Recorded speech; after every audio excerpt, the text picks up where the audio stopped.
മനു, നമ്മൾ ലാസ്റ്റ് ഫേസിലേക്ക് പോകുമ്പോൾ ഒരുപക്ഷെ പ്രധാനമന്ത്രിയുടെ മണ്ഡലം അവിടുത്തെ വോട്ടർമാർ പോളിംഗ് ബൂത്തിലെത്തുന്ന ദിവസമാണ്. എനിക്ക് തോന്നുന്നു നരേന്ദ്രമോദിയുടെ ഒരു പ്രഭാവം ഏറ്റവും അധികം പ്രകടമാവുന്ന ഒരു 7ാം ഘട്ടം, ലാസ്റ്റ് ഫേസ് അതാണ് വരാനിരിക്കുന്നത്.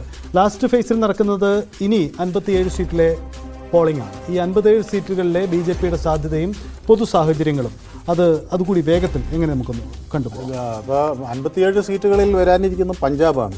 പഞ്ചാബിൽ BJPക്ക് നമുക്കറിയാം സ്വാഭാവികമായി അവിടെ വലിയൊരു ശക്തിയില്ല. പക്ഷേ ഇപ്പോൾ ക്യാപ്റ്റൻ അമരേന്ദർ സിംഗ് അതിൻ്റെ ഭാര്യയൊക്കെ ഇപ്പോൾ വന്നിട്ടുണ്ട്. അവർ ഒരു വലിയ സമ്പന്നയും കൂടിയാണ്.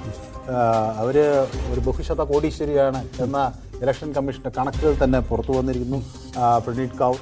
അപ്പോൾ ആ ഒരു സമ്പന്നയായ ആളുകൾ അവർ സ്ഥാനാർത്ഥിയുമാണ്. ഇപ്പോൾ ഈ ഇങ്ങോട്ട് മറുകണ്ഠം ചാടി വന്ന 7 പേർക്കാണ് BJP സീറ്റ് കൊടുത്തിരിക്കുന്നത്. അപ്പോൾ അതൊക്കെ ആ വോട്ട് ബാങ്കിൽ വിള്ളലുണ്ടാക്കുമെന്നൊരു പ്രതീക്ഷ BJPക്കുണ്ട്. ഒപ്പം തന്നെ ഈ ആം ആദ്മി പാർട്ടിയും കോൺഗ്രസും 2 ചേരികളിലായി മത്സരിക്കുന്നു എന്നുള്ളത് അവിടുത്തെ ഒരു ഫാക്ടറായിട്ട് അവർ കണക്ക് കൂട്ടുന്നുണ്ട്. ഏതായാലും ഉത്തർപ്രദേശിലെ 13 സീറ്റുകൾ മറ്റൊരു പ്രധാന ഫാക്ടറാണ്. BJPക്ക് അവിടെയൊക്കെ ജയിച്ചവർ പ്രധാനമന്ത്രിയൊക്കെ വരുന്നതുകൊണ്ട് ഒരു പക്ഷേ ആ തരംഗമുണ്ടാകും എന്നൊരു പ്രതീക്ഷയുണ്ട്. മാത്രമല്ല ന്യൂനപക്ഷങ്ങളെ വശത്താക്കാനൊക്കെയുള്ള പുതിയ മുദ്രാവാക്യങ്ങളൊക്കെ അവിടെ ഉയർന്നിട്ടുണ്ട്.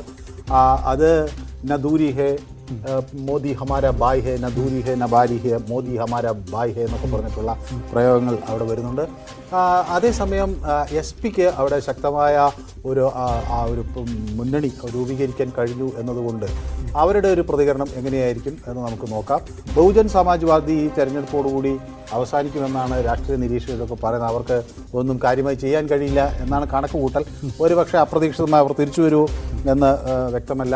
പിന്നെ പശ്ചിമ ബംഗാളിലാണ് പിന്നെ അടുത്ത ഒരു തിരഞ്ഞെടുപ്പ് നടക്കേണ്ട ഒരു സ്ഥലം.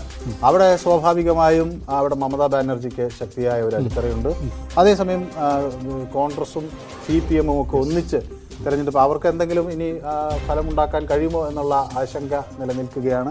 സ്വാഭാവികമായും BJP-ക്കോ TMC-ക്കോ അവിടെ ഒരു ഇതുണ്ടാകാം. ഒറീസയിൽ 6 സീറ്റുകളിലാണ് ഇനി നടക്കേണ്ടത്. അവിടെ ബിജു ജനതാദളിനാണ് മേൽക്കൈ. ഇതിപ്പോൾ തെരഞ്ഞെടുപ്പ് കഴിയുമ്പോൾ BJP-ക്കൊപ്പം വരാൻ ബിർജു ജനതാദൾ തയ്യാറാകുമോ എന്നത് ഒരു വശം. ഹിമാചൽ പ്രദേശും ജാർഖണ്ഡിൽ പിന്നെ BJP-ക്ക് വലിയ ശക്തി കേന്ദ്രങ്ങളാണ് തെരഞ്ഞെടുപ്പിലേക്ക് നീങ്ങുന്നത്. ചണ്ഡീഗറിൽ എന്ത് സംഭവിക്കും എന്നുള്ളത് കാത്തിരുന്ന് കാണുകയും വേണം. എന്തായാലും രാജ്യം അവസാന ലാപ്പിൽ വിധി എഴുതുകയാണ്. രാജ്യത്തിൻ്റെ നിയന്ത്രണം വീണ്ടും ആര് കൈയടക്കും?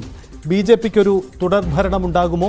അതല്ല BJP അവകാശപ്പെടുന്നത് പോലെ 400 സീറ്റ് എന്ന മാജിക്കൽ നമ്പറിലേക്ക് എത്താൻ അവർക്ക് കഴിയുമോ? കണക്കെടുപ്പുകളൊക്കെ ശരിയാകുമോ? അവകാശവാദങ്ങൾ എത്ര കണ്ട് ശരിയാവും? രാജ്യത്തെ പ്രതിപക്ഷ ചേരിക്ക് എത്ര കണ്ട് നേട്ടമുണ്ടാക്കാനാവും? നമുക്ക് കാത്തിരിക്കാം. ഇനി അവശേഷിക്കുന്നത് 57 ലോക്സഭാ മണ്ഡലങ്ങൾ മാത്രം. പൊളിറ്റിക്കൽ ഗ്രാൻഡ് ഫിനാലെ പൂർണ്ണമാവുന്നു. നന്ദി, നമസ്കാരം.